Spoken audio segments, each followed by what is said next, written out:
नमस्कार दोस्तों, गुरु के धर्म वचन चैनल में आपका स्वागत है।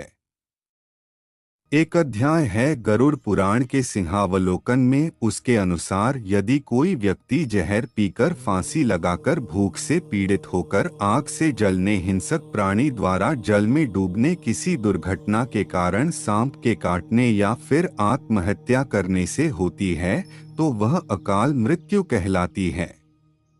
अकाल मृत्यु वह स्थिति है जब शरीर को नष्ट हो जाता है लेकिन आत्मा संसार में ही बनी रह जाती है। आए दिन लोग सड़क दुर्घटना या फिर किसी आपदा का शिकार हो जाते हैं और अपनी जान गंवा बैठे हैं।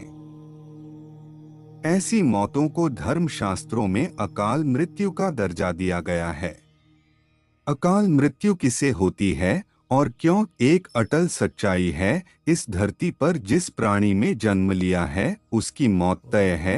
यह एक ऐसा सच है जिसे बदला नहीं जा सकता। हम सभी जानते हैं कि पृथ्वी लोक में प्राणियों की संख्या इतनी है कि हर दिन किसी न किसी की मृत्यु होती रहती है और ये जरूरी भी है। प्राचीन जाएगा तो नए का सृजन होगा। मृत्यु के बाद सब परमात्मा की शरण में जाते हैं, ये सब पर लागू नहीं है।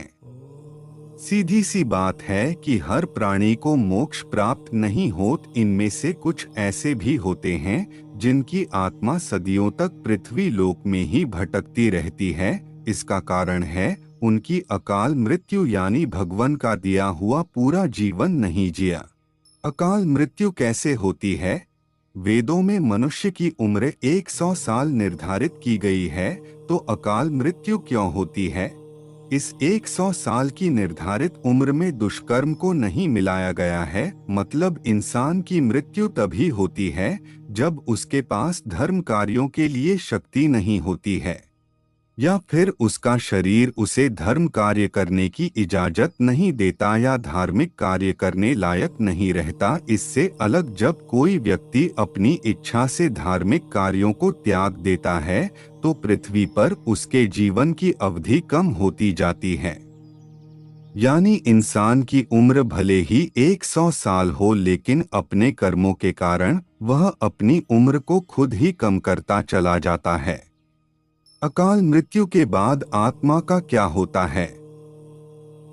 विष्णु जी गरुड़ पुराण के माध्यम से यह भी कहते हैं कि मनुष्य के जीवन के साथ चक्र निश्चित है। जो मनुष्य इस चक्र को पूरा नहीं कर पाते ऐसे में अकाल मृत्यु को प्राप्त हो जाते हैं। अचानक ही मृत्यु होने की वजह से मनुष्य की मोह माया, इच्छा और तृष्णा बनी रहती है जो कभी पूरी नहीं हो पाती। ऐसे में शरीर तो नष्ट हो जाता है लेकिन अकाल मृत्यु प्राप्त होने वाली आत्माएं अपने परिजनों और जीवित लोगों को कष्ट पहुंचती रहती है और अपनी तृष्णा पूरी करने की कोशिश करती है।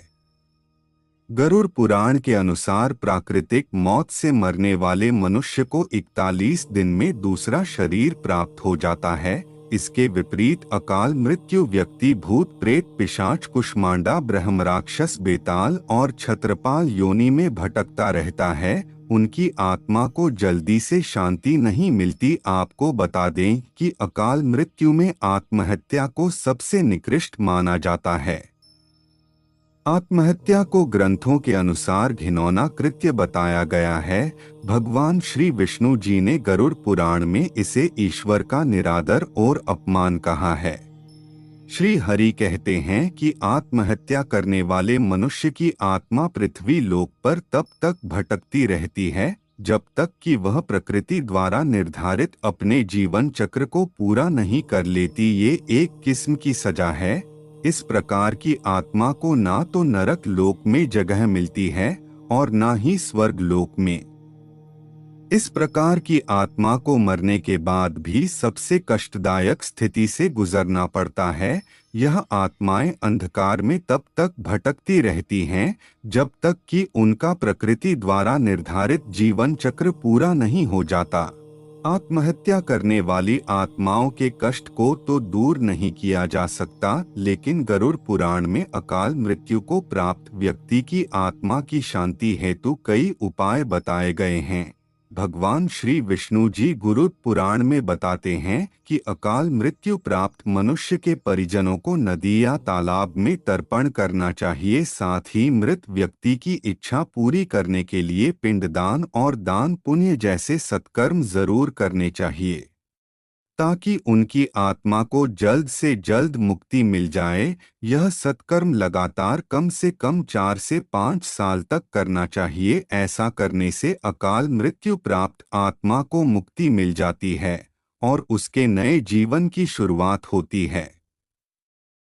दोस्तों, आज के लिए इतना ही। अगर वीडियो अच्छा लगा हो तो चैनल लाइक, शेयर और सब्सक्राइब करें।